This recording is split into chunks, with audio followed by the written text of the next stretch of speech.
Beta, I am Shailja Sharma from 37 model.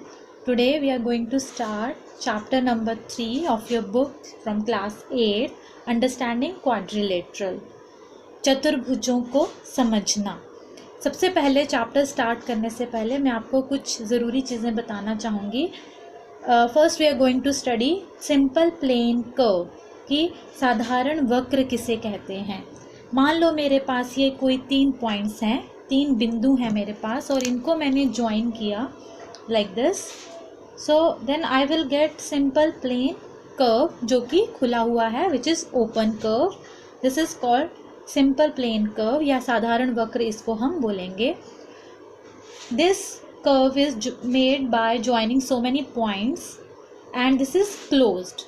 इस curve को मैंने बहुत सारे पॉइंट्स को ज्वाइन करके बनाया है और इसको हम बोलेंगे क्लोज्ड कर्व. ये ओपन नहीं है, ये खुला हुआ नहीं है, इसको हम क्लोज्ड कर्व कहते हैं, ये बंद है. Next we are going to study about polygons.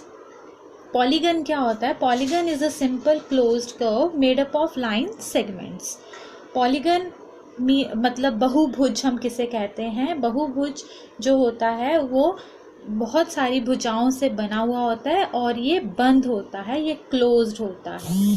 जैसे कि आपको ट्रायंगल के बारे में आपको सबको पता है, ट्रायंगल या त्रिभुज आप सबने पढ़ा हुआ है. ये 3 साइडों से बनता है और ये इसके 3 एंगल्स होते हैं और ये एक क्लोज्ड फिगर है.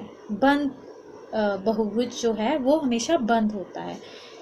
This is another polygon. This is quadrilateral and this is pentagon. Now I want to tell you this is concave polygon and this is convex polygon. concave polygon जो होते हैं उनके डायगोनल्स जो हैं वो polygon के बाहर भी हो सकते हैं. हिंदी में हम इसे कहेंगे अवतल बहुभुज और इसको कहेंगे उत्तल बहुभुज. अवतल बहुभुज के जो डायगोनल्स हैं वो बाहर भी हो सकते हैं, जैसे जो विकर्ण हैं वो बाहर हो सकते हैं. जिस तरह मैंने ये दोनों पॉइंट्स ज्वाइन कर दिए तो इसका डायगोनल मुझे बाहर मिलेगा. उसी तरह से जो कन्वेक्स पॉलीगन है उसके कोई भी डायगोनल बाहर नहीं होगा, उसके सारे डायगोनल्स लाइक दिस अंदर ही होंगे. इसके सारे जो विकर्ण हैं वो अंदर होंगे, बाहर कोई भी नहीं होगा. डायगोनल्स विकर्ण किसे कहते हैं? जैसे आपका ये कोई मैंने क्वाड्रिलेटरल लिया है. This is a quadrilateral and I have joined the opposite vertex, then I will get a diagonal. Opposite points को ज्वाइन करके मुझे डायगोनल मिलेगा. ठीक है. विकर्ण क्या होता है? जो चतुर्भुज है उसको उसके ऑपोजिट बिंदुओं को जोड़कर जो लाइन सेगमेंट मुझे मिला है इसको हम विकर्ण बोलते हैं. इसी तरह से इधर यहाँ भी हमें ऑपोजिट साइड्स को ज्वाइन करके we will get the diagonals. Next is classification of polygons. ये आपकी बुक में पेज नंबर 38 पे टेबल बना हुआ है, टेबल 3.2.1. वहाँ पर आप जाकर देख सकते हैं. डिफरेंट पॉलीगन्स वहाँ पर आपको मेंशन किए गए हैं with different number of sides. सबसे पहले है ट्रायंगल या त्रिभुज जिसे हम कहते हैं, जिसकी 3 साइड्स होती हैं. ठीक है. Next is 4 sides. Polygon with 4 sides is called quadrilateral, चतुर्भुज.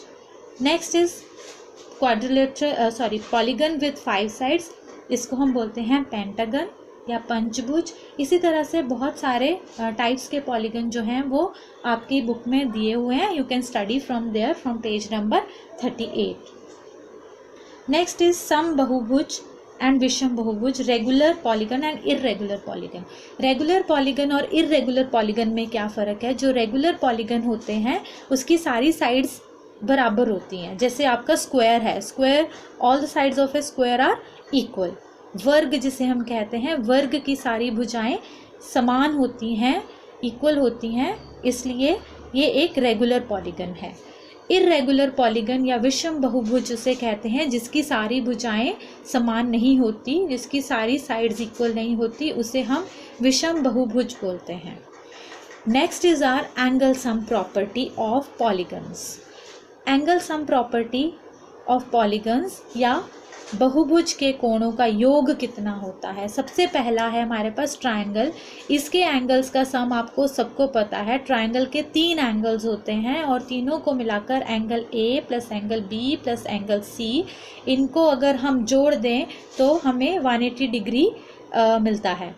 सो the sum of the angles of a triangle is 180 degree and the sum of the angles of quadrilateral के 4 एंगल्स होते हैं, A B C D, 4 angles are here and angle A plus angle B plus angle C plus angle D, जब आप चारों को जोड़ते हैं you will get 60 degree. इसी तरह के हर एक पॉलीगन के इंटीरियर एंगल्स का सम जो आता है वो डिफरेंट आता है। So we will get a formula from here. Here we can generalise कि किसी भी पॉलीगन की अगर n साइड्स हैं तो हमारे पास फॉर्मूला बनता है n-2 इंटू 180 डिग्री।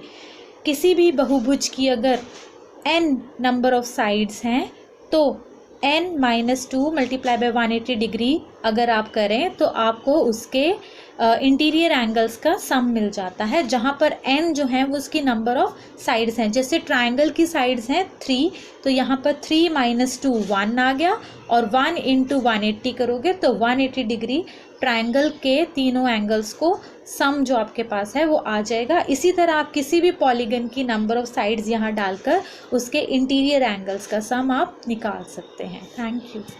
आज हम पैरेललोग्राम की प्रॉपर्टीज़ पढ़ेंगे।